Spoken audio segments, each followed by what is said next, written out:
کرتا نہیں ہے بچوں کے ساتھ، خاندان کے ساتھ وہ اپنی مشکلات کو بانٹتا نہیں ہے، لیکن بچوں کو قید اس بات کا کئی دفعہ احساس نہیں ہوتا کہ ہمارا باپ جو ہے کتنی مشکلات میں سے گزر کر، کتنی پریشانیوں میں سے گزر کر، کتنی دکھ اور درد میں سے گزر کر وہ اپنے بچوں کے لیے جو ہے محنت مشقت کرتا ہے اور پھر ان کی ضروریات کا خیال کرتا ہے۔ بہت سارے بچے اچھے ہیں جو اس بات کا خیال بھی رکھتے ہیں، وہ اپنے باپ کا خیال رکھتے ہیں، اپنی ماں کا خیال رکھتے ہیں اور ان کو خدا ان کے پاس لانا چاہتے ہیں۔ خدا ان کے کلام میں سے مثال کی کتاب اور اس کا 13 باب اس کی 24 آیت میں لکھا ہے کہ جو اپنی چھڑی کو اپنے بیٹے کی تربیت سے باز رکھتا ہے وہ حقیقت میں اپنی محبت اس پر اظہار نہیں کرتا، اس لیے کہ بچوں کو تربیت کے لیے بے شک کئی دفعہ چھڑی بھی استعمال کرنی پڑے تو کرنی چاہیے، کیونکہ تاکہ جب وہ بڑے ہوں اس بات کو سمجھیں کہ ہمارا باپ جو ہے وہ ہم سے محبت کرتا ہے، اور یہ ایک مطلب محبت ہے جو ہم اپنی بچوں پر ظاہر کرتے ہیں۔ بے شک سخت تربیت ماں یا باپ دیتے ہیں، ہمیں اسے پریشان نہیں ہونا چاہیے، بلکہ اس حقیقت کو سمجھنا چاہیے کہ یہ اس میں باپ کی محبت ہے، ماں کی محبت ہے۔ جب ہم استثنا کی کتاب اور اس کا 6 باب اور 6 سے 9 آیت میں دیکھتے ہیں تو خدا کے کلام میں یہ مرقوم ہے کہ باپ جو ہے وہ اپنے ماں باپ جو بلکہ اپنے بچوں کی اس طریقے سے تربیت کریں کہ جب وہ اپنے گھر سے باہر نکلتے ہیں، جو اپنے گھر میں واپس لوٹتے ہیں، تو ان کو ان باتوں کو ان کو ذہن نشین کرائیں تاکہ خدا کے حکم، خدا کی باتیں ان کے ذہن میں بیٹھ جائیں، اور وہ گھر کے وہ اندر کام کرتے وقت، چلتے پھرتے وقت، اٹھتے بیٹھتے وقت ان باتوں کو اپنے ذہن میں بٹھا لیں۔ اور لکھا ہے بلکہ دروازے کی چوکھٹوں پر، اور ان چیزوں کو کلام مقدس کو کئی دفعہ لوگ گھروں کے اندر لکھ کے رکھتے ہیں۔ جب ہم ہمارے گھر میں خدا کا کلام ہے تو ہمیں اس کلام کو پڑھنا چاہیے، اس کو زیادہ سے زیادہ بچوں کو سکھانا چاہیے تاکہ بچے جو ہیں اس محبت کو اس محبت میں قائم رہ سکیں اور وہ بڑھ سکیں، اور اس بات کو سمجھیں کہ جو کمائی ہمارا ماں باپ ہمارے لیے کرتا ہے اس کو ہم ضائع نہ کریں، بلکہ اس کو بڑی محبت کے ساتھ، اس کو بڑی ترتیب کے ساتھ، اس کو بڑی اچھے طریقے سے اس کو خرچ کریں اور اپنا پیسہ جو ہے اس کو ضائع نہ کریں۔ تعلیم جو ہے خاص طور پر ماں باپ جو ہیں، جب باپ اتنی محنت کرتا ہے، ماں اتنی محنت کرتی ہے، تو بچوں کو تربیت جو ہے وہ دینا ہمارا فرض ہے۔ خاص طور پر میں سوچتا ہوں کہ آج کل ہماری قوم جو ہے ان کے لیے سب سے بڑی چیز تعلیم ہے۔ اگر ہم ان کو دنیا کی چیزیں دے دیں تو وہ خیر بڑے خوش ہو جائیں گے، لیکن ان سب باتوں سے بڑھ کر تعلیم ایک بہت بڑا زیور ہے۔ ہمیں اپنے بچوں کو سب سے بڑی بات جو ہمیں کرنے کی ضرورت ہے وہ اپنے بچوں کو اسکول بھیجنا، کالج بھیجنا، یونیورسٹی بھیجنا، ان کو تربیت دینا، ان کو تعلیم و تربیت کا خیال رکھنا ہمارا سب سے بڑا فرض ہے، اور ہم کبھی بھی اس بات میں ہمت نہ ہاریں۔ اگر بچے کبھی ناکام بھی ہو جاتے ہیں کسی بات میں تو اس بات سے پریشان نہ ہوں، بلکہ بچوں کو ہمیشہ اچھی تربیت دیں، اور لیکن سب سے بڑھ کر یہ ہے روحانی تعلیم، اور اس کے ساتھ جو دنیاوی تعلیم ہے یا اسکولوں کالجوں کی تعلیم ہے وہ بھی بڑی ضروری ہے، اور ان کا بہت زیادہ خیال رکھیں۔ اپنے بچوں کے لیے دن رات دعا کریں،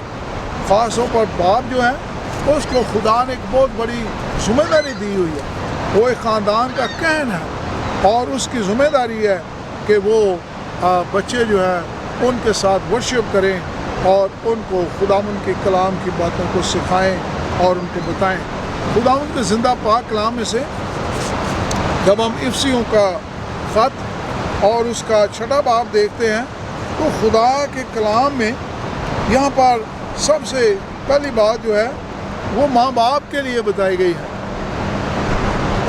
لکھا ہے کہ اپنے فرزندوں کو، اپنے بچوں کو غصہ نہ دلاؤ،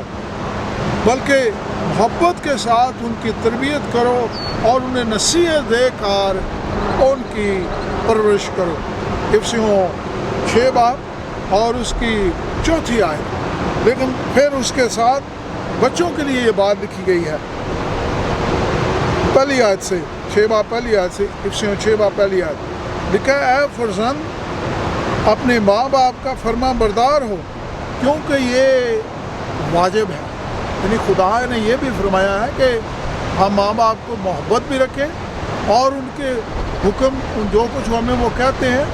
اس بات کو یاد رکھیں، کیونکہ یہ واجب ہے اور خدا کے کلام کے مطابق ہے۔ اپنے ماں باپ کی عزت کرنا سب سے پہلا حکم ہے، اور اس کے ساتھ خدا نے وعدہ بھی دیا ہے کہ جب ہم اپنے ماں باپ کی عزت کریں گے تو خدا ہماری زندگی کو دراز کریں گے، خدا ہمیں برکات بخشیں گے۔ اس کے ساتھ ہم خداوند کے زندہ پاک کلام میں سے افسیوں کا خط اور اس کا 3 باب دیکھتے ہیں۔ لکھا ہے 20 آیت میں، لکھا ہے، اے فرزند ہر بات میں اپنے ماں باپ کے فرما بردار ہو کیونکہ یہ خداوند کی پسندیدہ چیز ہے۔ خدا کو یہ بات پسند ہے کہ ہم اپنے ماں باپ کی فرما برداری کریں۔ اور پھر 21 آیت میں خدا کا کلام کہتا ہے کہ اے اولاد والو اپنے فرزندوں کو، اپنے بچوں کو دک نہ کرو، یعنی ان کو پریشان نہ کرو تاکہ وہ بے دل نہ ہو جائیں۔ ہمیں بڑی محبت کے ساتھ، بڑی شفقت کے ساتھ بچوں کی تربیت کرنا ہے۔ اور پھر خدا کے کلام میں عبرانیوں کا خط اور اس کا 12 باب جو ہے وہ خدا کے کلام میں عزیزو ہمارے ماں باپ ہوتے ہوئے اور بچے ہوتے ہوئے ہمیں یہ تربیت خدا کا کلام عطا کرتا ہے۔ لکھا ہے، اے بیٹے اس بات کو یاد رکھ کہ خداوند کی تنبیہ کو ناچیز نہ جان، یعنی اپنے ماں باپ کی تربیت کو ناچیز نہ جان، اور جب وہ تجھے ملامت کریں تو بے دل نہ ہو۔ یعنی ماں باپ ہوتے ہوئے ایک سب سے بڑا فرض ہے ہمارا کہ بچوں کی تربیت کرنا، اور جب کئی دفعہ ہم تربیت کرتے ہیں تو اس میں کئی دفعہ ماں باپ کو غصہ بھی ہونا پڑتا ہے، غصے بھی ہونا پڑتا ہے، لیکن غصے ہونے کا مطلب یہ نہیں کہ وہ بچوں سے محبت نہیں کرتے، وہ بچوں سے اصل میں محبت کرتے ہیں، اور اسی لیے وہ کئی دفعہ سختی بھی استعمال کرتے ہیں، کیونکہ بچے ہوتے ہوئے ہم کئی دفعہ بہت ساری باتوں کو نہیں سمجھتے۔ اس لیے لکھا ہے کہ کیونکہ جس سے خدا محبت رکھتا ہے اس کو خدا بھی تنبیہ کرتا ہے، یعنی خدا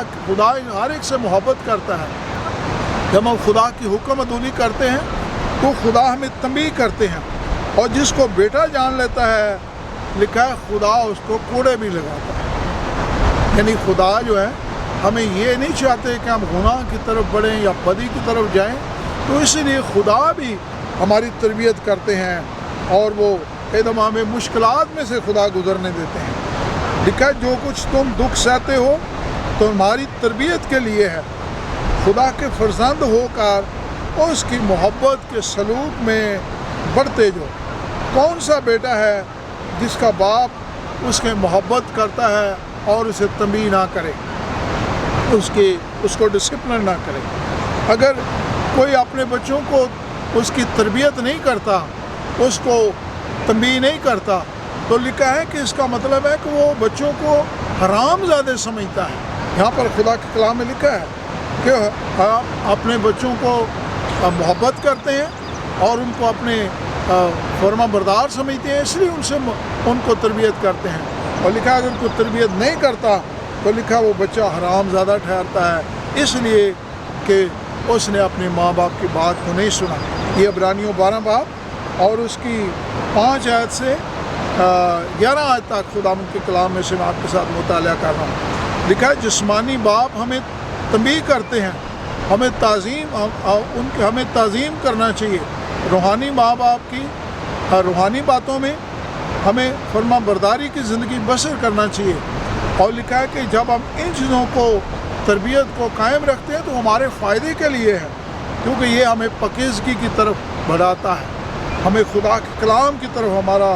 دین و گامزن کرتا ہے۔ اس لیے قرآن کلام میں لکھا ہے کہ ہم کبھی اس بات سے پریشان نہ ہوں کہ ہمارے باپ ہمارے ساتھ سختی کیوں کرتے ہیں۔ ہمیں یہ باتیں کیوں اس طرح کی باتیں ہمیں بتاتے اور سکھاتے ہیں؟ کیونکہ اصل میں بات یہ ہے کہ ہماری ماں باپ کی ہمارے ساتھ محبت ہے، اور ہمیں سمجھنا چاہیے کہ اگر باپ ہمیں سختی سے پیش آتا ہے تو حقیقت میں کیا ہے، باپ ہم سے محبت کرتا ہے، اور اس محبت کی وجہ سے باپ جو ہے وہ ہمیں سختی کے ساتھ یہ باتیں بتاتا اور سکھاتا ہے۔ اس لیے خدا کے کلام میں لکھا ہے کہ عزیزو، ہمیں بچے خاص طور پر اس بات کو یاد رکھیں، اور ماں باپ اس بات کو یاد رکھیں کہ جو اولاد خدا نے ہمیں دی ہے وہ ایک بہت بڑی نعمت ہے۔ خدا کے کلام میں لکھا ہے تم ان باتوں کو ماننا اور عمل میں لانا، کیونکہ قوم کے سامنے عقل مندی کے ساتھ دانش کے ساتھ زندگی بسر کرو، کیونکہ تمہارے لیے یہ آئین جو خدا نے دیے ہیں، جب تم بزرگ ہو کر زندگی بسر کرتے ہو تو حقیقت میں دانش ہے، اور وہ یہ دانش خدا کے کلام میں ہے۔ خدا چاہتے ہیں کہ ہم اس کلام کی دانش کو یاد رکھیں۔ یہاں پر باپ کی محبت کا ذکر کرتے ہوئے جب ہم دوسرا ساموئیل 18 باپ دیکھتے ہیں تو یہاں ایک باپ کا ذکر ہے داؤد کا بیٹا ابیسلوم جو تھا، لکھا ہے کہ ایک وقت میں وہ اپنے باپ کے خلاف جنگ لڑنے کے لیے تیار ہو گیا۔ وہ چاہتا تھا کہ اس کو بادشاہ بنایا جائے، اور وہ اپنے باپ کے ساتھ جنگ لڑنے کے لیے تیار ہو گیا، اور اس نے کیا کیا، اپنی فوج لی اور اپنے باپ کے خلاف جنگ لڑنے کے لیے نکلا۔ لیکن جب اس کے باپ نے اپنے سپاہیوں کو اور اپنے سپہ سالاروں کو بتایا تو یہاں پر 18 باب میں لکھا ہے کہ اس نے کہا کہ جب تم جنگ لڑتے ہو تو میرے بیٹے ابیسلوم کے ساتھ محبت سے پیش آنا، اس کے ساتھ نرمی اختیار کرنا۔ بے شک وہ باپ اس کو مارنے کے لیے بیٹا باپ کو مارنے کے لیے تیار تھا،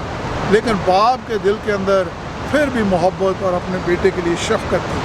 اور لکھا ابیسلوم جو تھا وہ جنگ کے لیے جب نکلا تو جس خچر پر وہ بیٹھا ہوا تھا وہ خچر اس درخت کے نیچے سے گزرا، اور اتفاقاً سے وہ بلوط کے اس درخت کے ٹہنوں کے اندر وہ اٹک گیا، اور جب وہ اندر اٹکا ہوا تھا تو بے شک زندہ تھا، اور جو دشمن کے فوج جو تھی انہوں نے وہ گئے اور انہوں نے جا کر وہ تیر لیے اور پھر تیر اس کو مارے اور پھر اس کو قتل کیا اور اس کو جان سے ختم کر دیا۔ لیکن اس کا باپ جو تھا وہ جنگ میں تو موجود نہیں تھا، وہ اپنے محل میں تھا، داؤد بادشاہ جو تھا۔ لیکن داؤد بادشاہ اپنے بیٹے کے لیے پریشان تھا، لیکن جب اس کو اس کے سپاہیوں نے جا کر خبر دی تو لکھا ہے کہ داؤد بہت پریشان ہو گیا۔ اور یہاں 18 باب اس کی 33 آیت میں لکھا وہ اپنے بیٹے کے لیے بڑا پریشان تھا، اور جب اس کو پتہ چلا کہ اس کے بیٹے کو جنگ میں مارا گیا ہے، اس کو قتل کیا گیا ہے، تو لکھا ہے کہ اس کا باپ بے دل ہو گیا اور وہ یہ دعا کرنے لگا کہ اے میرے بیٹے ابیسلوم، کاش میں تیری خاطر میں مر جاتا، اور اے میرے بیٹے کہہ کر اس کو بار بار پکارتا ہے، اور یہی بار وہ اس بات کا ذکر کرتا ہے۔ بے شک بیٹا اپنی فوج کے ساتھ اپنے باپ کو ختم کرنے کے لیے تیار تھا، لیکن باپ جو تھا بے شک بیٹا اس کا دشمن بنا ہوا تھا، لیکن پھر بھی داؤد بادشاہ جو تھا اس کے دل میں محبت تھی، اور وہ اپنے بیٹے کو ختم نہیں کرنا چاہتا تھا، بلکہ پھر بھی اپنے بیٹے کی زندگی چاہتا تھا، اور وہ چاہتا تھا کہ اس کا بیٹا جو ہے وہ ہمیشہ زندہ رہے، اور اسی لیے وہ دعا کرتا ہے کاش میری زندگی تجھے لگ جاتی۔ حالانکہ وہ بادشاہ تھا داؤد بادشاہ، لیکن یہ باپ کی محبت ہے۔ اسی طرح جب ہم لوکا رسول کی انجیل اور اس کا 15 باب دیکھتے ہیں تو یہاں پر 2 بیٹوں کا ذکر ہے، اور ایک بیٹا جو تھا چھوٹا جو تھا لکھا ہے کہ اس نے اپنے باپ سے کہا کہ جو دولت کا حصہ مجھے پہنچتا ہے تو مجھے عطا کر، اور باپ نے اس کو بتایا کہ بیٹا تو ہمارے ساتھ خاندان میں میرا ہے، لیکن بیٹا جو تھا اس نے باپ کی بات کو نہ مانا اور وہ دور چلا گیا اور شہر میں جا کر اس نے اپنی ساری دولت جو تھی اس کو ضائع کر دیا۔ لیکن جب اس نے دولت کو ضائع کر دیا تو لکھا پھر اس کو خیال آیا کہ میرا باپ جو ہے وہ پھر بھی میرا انتظار کرتا ہوگا، اور بے شک باپ ہر روز باہر جا کر اپنے بیٹے کا راہ دیکھتا تھا، اور جو بیٹا جو تھا جب اس کے سب دوست اسے چلے گئے تو اس کی دولت اس سے چلی گئی، تو پھر لکھا ہے کلام مقدس میں کہ بیٹے کو ہوش آیا، اور وہ بیٹا جو تھا اس نے اپنے باپ کو یاد کیا اور وہ اپنے گھر کی طرف واپس لوٹا۔ لیکن جب وہ واپس لوٹا اس باپ نے دور سے اس کو دیکھا تو لکھا اس کا باپ چونکہ ہر روز اس کا انتظار کرتا تھا، بے شک وہ بچہ نافرمان تھا لیکن پھر بھی باپ اس سے محبت کرتا تھا، اور باپ دوڑ کر اس کے پاس گیا، اور بے شک وہ بچہ گندا تھا، بے شک اس کے کپڑے پھٹے ہوئے تھے، بے شک وہ پسینے میں تھا، جس حالت میں بھی تھا باپ نے اس کو گلے لگایا، اور پھر باپ نے اپنے ساتھیوں کو بتایا جو اس کے نوکر تھے، ان کو کہا، اس نے کہا اس کے لیے اچھے اچھے کپڑے لاؤ، اور اس کو کپڑے لا کر دیے، اس کو لباس پہنایا گیا، اس کو انگوٹھی پہنائی گئی، اس کو جوتا پہنایا گیا، اور پھر باپ نے لکھا ہے کہ اپنے دوستوں کو سب کو خاندان کے عزیزوں کو جمع کیا، اور لکھا اس نے ان کے ساتھ خوشی منائی، انہوں نے جشن منایا، اور باپ نے کہا میرا وہ بیٹا جو مر چکا تھا اب وہ زندہ ہے۔ بے شک اس کا بڑا بیٹا اس بات کے لیے خوش نہیں تھا کہ وہ اس کا چھوٹا بیٹا اس نے جو دولت ہے اس کو ضائع کر دیا، لیکن باپ نے اپنی دولت کی، اس نے اپنی بےعزتی کی، اس بچے کے جانے کی وجہ سے شاید اس کی ہوئی تھی، اس نے کسی چیز کی پرواہ نہیں کی۔ عزیزو، باپ کی محبت یہ ہے کہ خدا نے باپ کے اور ماں کے دل میں وہ محبت ڈالی ہے جس کا ہم اندازہ بھی نہیں کر سکتے، اور اسی طرح ہمارا آسمانی باپ بھی ہم سے محبت کرتا ہے۔ کلام مقدس میں لکھا ہے کہ اس نے ہم سے ایسی محبت کی ہے کہ اس نے اپنے بیٹے کو ہمارے لیے بخش دیا ہے تاکہ ہم ہلاک نہ ہوں بلکہ ہمیشہ کی زندگی پائیں۔ خدا باپ بھی ہم سے محبت کرتا ہے، ہمارے ماں باپ ہم سے محبت کرتے ہیں، لیکن اس کے ساتھ خدا یہ چاہتا ہے کہ ہم اپنے بچوں کی تربیت خداوند کے خوف اور اس کی محبت میں کریں، تاکہ ہم خاندان ہوتے ہوئے جب خداوند یسوع مسیح کی بادشاہی آئے تو ہم اس کے ساتھ آسمان کی بادشاہی میں خاندان کے طور پر جا سکیں۔ کاش خداوند آپ کو سب کو بڑی برکت بخشے، اور خداوند آپ کو تربیت اور حکمت اور قوت اور طاقت اور اپنا روح عطا کرے۔ آئیے ہم دعا کریں۔ آسمان اور زمین کے پیدا کرنے والے ہمارے سچے اور زندے خدا تیرا شکر، تیری تعریف ہے خداوند، خاص طور پر باپ ہوتے ہوئے جب ہم زندگی بسر کرتے ہیں، بچوں کے لیے محنت مشقت کرتے ہیں اور اپنی روحانی زندگی گزارتے ہیں تو خداوند تیرے خوف میں گزاریں، اور دونوں ماں باپ ہوتے ہوئے خداوند اپنے بچوں سے محبت کریں، اور بچے بھی اس بات کا خیال رکھیں تو اپنے ماں باپ کی فرما برداری کریں اور اس زندگی میں داخل ہو سکیں جو خدا نے اپنے لوگوں کے لیے رکھی۔ خداوند تیرا شکر، تیری تعریف ہو، تیرے پیارے بیٹے اپنے خداوند یسوع مسیح کے جو ہمارا سچا اور زندہ خدا ہے اس کے پاک اور مقدس نام سے مانگ لیتے ہیں، آمین۔ خداوند آپ سب کو بڑی برکت بخشے